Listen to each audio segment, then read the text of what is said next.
ഹൃദയം പ്രകാശിതമായി തീർന്നപ്പോൾ ഓ കൃഷ്ണമോഹന, അതിരുകൾ അപ്രത്യക്ഷമായി തീർന്നിരിക്കുന്നു.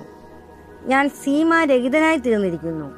സ്നേഹം ഹൃദയത്തിൽ തട്ടുകയാണെങ്കിൽ, സ്നേഹത്തിന്റെ അമ്പ് ഹൃദയത്തിൽ വന്ന് തറയ്ക്കുകയാണെങ്കിൽ, ചാരത്തിൽ മുങ്ങിക്കിടക്കുന്ന തീക്കനൽ പെട്ടെന്ന് ആളിക്കത്തുകയാണെങ്കിൽ, ഹൃദയം പ്രകാശിതമായി തീർന്നപ്പോൾ ഓ കൃഷ്ണമോഹന, അതിരുകൾ അപ്രത്യക്ഷമായി തീർന്നിരിക്കുന്നു. ഞാൻ സീമാരഹിതനായി തീർന്നിരിക്കുന്നു. ആ നിമിഷത്തിൽ അതിരുകൾ അപ്രത്യക്ഷമാകും. നിങ്ങൾ പരിധികളില്ലാത്തവനായി തീരും. അനന്തതയിലേക്കുള്ള നിങ്ങളുടെ ഒന്നാമത്തെ കാൽവെൽപ്പ് കണ്ണുനീർത്തുള്ളികളാണ്. കണ്ണുനീർത്തുള്ളികൾ സൂചിപ്പിക്കുന്നത് നിങ്ങൾ ഉരുകുകയാണ് എന്നാണ്. നിങ്ങളുടെ സ്ഥിരമായ അതിർത്തികൾ ഒരൽപ്പം ഉരുകിയിരിക്കുകയാണ്. നിങ്ങൾ അലിവുള്ളവനായി തീർന്നിരിക്കുന്നു. നിങ്ങൾ ഉത്സാഹമുള്ളവനായി തീർന്നിരിക്കുന്നു. നിങ്ങൾ നിങ്ങളുടെ തണുത്ത ബുദ്ധിയെ ഒരൽപ്പം കൈവിട്ടിരിക്കുന്നു.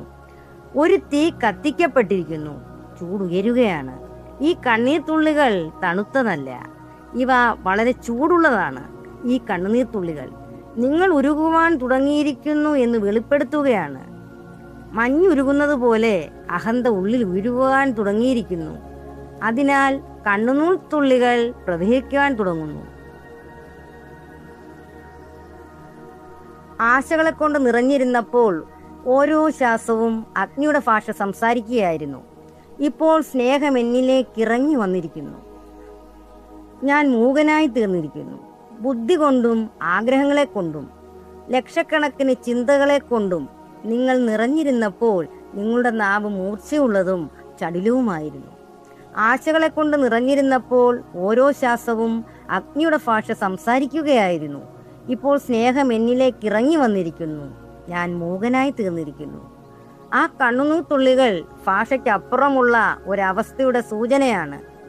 എന്തെങ്കിലും സംഭവിക്കുമ്പോൾ അത് പ്രകടിപ്പിക്കുവാൻ യാതൊരു വഴിയുമില്ലെന്നാകുമ്പോൾ നിങ്ങൾ കരയുന്നില്ലെങ്കിൽ പിന്നെ നിങ്ങൾ എന്താണ് ചെയ്യുക? സംസാരിക്കുന്നതിന് നിങ്ങൾ അശക്തനായി തീരുമ്പോൾ കണ്ണുകൾ അത് കണ്ണുനീരുകൊണ്ട് പറയുന്നു.